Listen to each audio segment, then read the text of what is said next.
I thought I would do a video for the lesson that you may have missed either last Thursday or Friday. The lesson is called Volume by Known Cross Sections.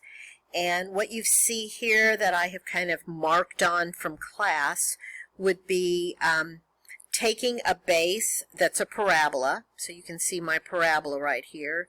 And what they've done here is they've stacked squares perpendicular to the x-axis. They've put one here and one here and one here. And they've added up the areas from, in this case, 0 to 4. And they've put, well, actually they've added up the volumes if you want to do it by hand and actually add those up. You don't get a very smooth figure there, but if you go and you increase the number of squares that you've stacked on that base to 8, the figure becomes better. It becomes more fluid here. And then if we even doubled it again to 16, you begin to see that this takes shape. And you get a nice smooth figure going across here. So what we're going to do is take this square that's stacked. We're going to find its area.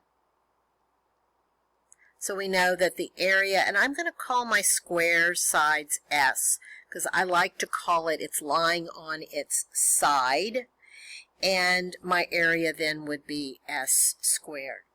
So your job in this is to find the area of what you're stacking in terms of the side that it's lying on, and then you need to translate that into an area in terms of X or Y. If you're stacking perpendicular to the x-axis, everything will be in terms of x. If you're stacking in perpendicular to the y-axis, then everything is in terms of y. And that's kind of following the volume that we're doing this week on Monday and Tuesday. So the area of a square is S squared. The volume would be S squared. So let me kind of take this away for just a minute, kind of show you what I mean. This is S, and then it's coming out at you S, and then its thickness when you're perpendicular to the x-axis is dx. So this width right here, when you take one of these squares coming out at you, is dx. And you know that if we could put an infinite number in there, dx would be going to 0, and this should be screaming an integral to you. So let's talk about how to do this in terms of x. So our area of our square is S squared. What is S? And S is the distance from the top to the bottom of any one of these. Well, it's y up from the x-axis to the curve. From the end to end, S is actually 2y. Well, what is y? Well, I wrote my parabola as x equals y squared because it's a horizontal versus a vertical one. So y equals plus or minus the square root of x. So there's two ways of looking at this. It's positive square root up. It's negative square root down. So if you're really thinking about the distance from square root of x to negative square root of x, that's square root of x minus a negative root x. And that's why we're going to get 2 root x for the distance. So remember here I said y was root x and that s was 2y. So either way you slice it, ha ha ha, the area is s squared. So the area is 4 times root x squared, or x. So let me kind of write that in general. That would be 2 root x squared. So we would just integrate from 0 to, and I think, what did I say this was? I said this was 4. Of 4x dx. Let's look at some other figures and some other shapes in which we're stacking on. Please feel free to come into my room. I have a lot of manipulatives that illustrate this better, and that's kind of what you're going to need to see here to be able to do this. Okay, so let's go here. Okay, so here I've got the region y equals square root of x, and the line x equals 2, and the x-axis. So here's my region, and s is just the distance from the x-axis up, so s is square root of x. So the area of a square in terms of s is s squared. Let's draw our square, s by s.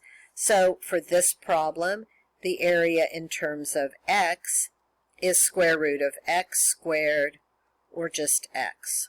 So we're going to add up all of these squares, and you have to think about these squares. They're coming off the page out at you.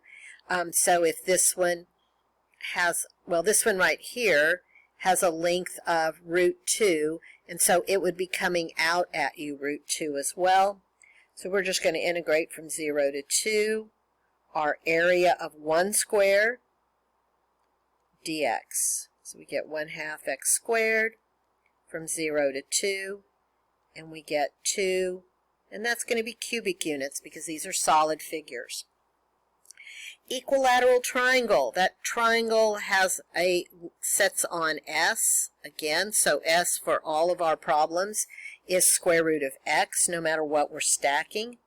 And we went to a lot in class to actually get the area, but it's 1/2 base times height, and the height is root 3 over 2s. The other way you can do it is 1/2 AB sine C. So there's your AB, and your sine C is root 3 over 2. So you've got your area in terms of S to be root 3 over 4s squared. So your area in terms of X is root 3 over 4 square root of X squared. And now we're just integrating the same thing with just a new coefficient out in front. So I'm not going to do the calculus again, or not the integration. We know that our integral is 2, so root 3 over 4 times 2 gives us root 3 over 2 units cubed. Okay?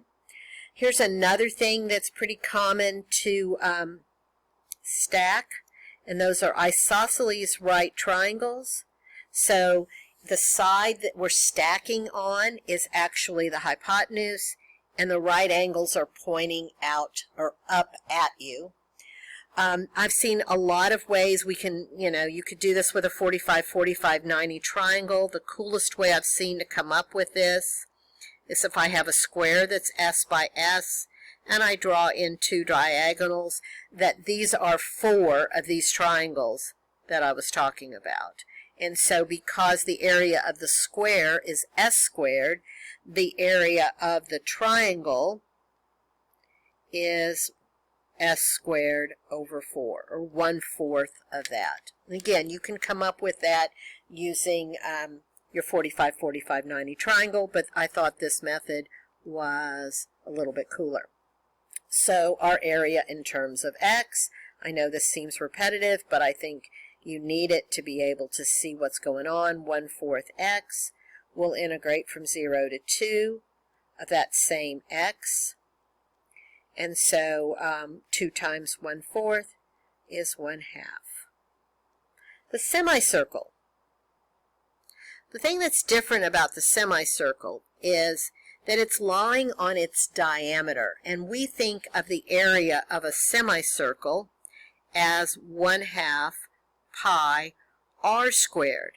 But in this problem, s is equal to the diameter, not the radius. So the radius is s over 2. So when I do my area in terms of s, I get pi over 2 times r squared, which would be s over 2 squared, and that's going to give me pi s squared over 8. So when we do it in terms of x, again, s is square root of x, so s squared is just x, so a sub x is pi times x over 8. And when we integrate, I'm going to pull the pi over 8 out front.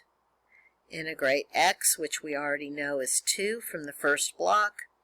And we get pi over 8 times 2, which is pi over 4 units cubed.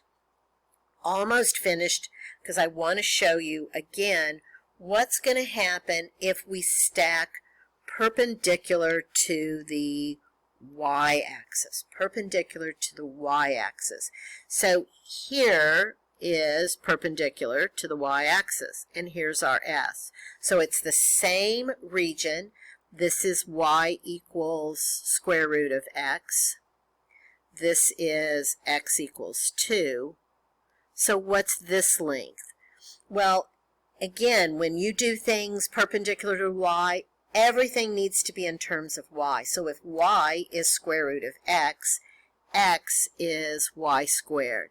And x is measured from the y-axis over to here. That's x. The constant distance from here to here is 2. So that's where we get s is equal to 2 minus y squared. Okay? So again, our square in terms of y now, remember the area of the square is s squared, so it is 2 minus y squared squared. So we're going to integrate 2 minus y squared squared dy, and our limits of integration need to change. So when we were doing it in terms of x, we went from 0 to 2. When we're doing it from y, if x is 2, y is square root of 2. And so once you find that, then again, the equilateral triangle, you can go back to, just subbing in s. S is 2 minus y squared. So hopefully this is helpful enough for you to get your homework done. I have, again, manipulatives here that I'd like for you to come look at. And if you have any further questions, please do not hesitate to come by and see me.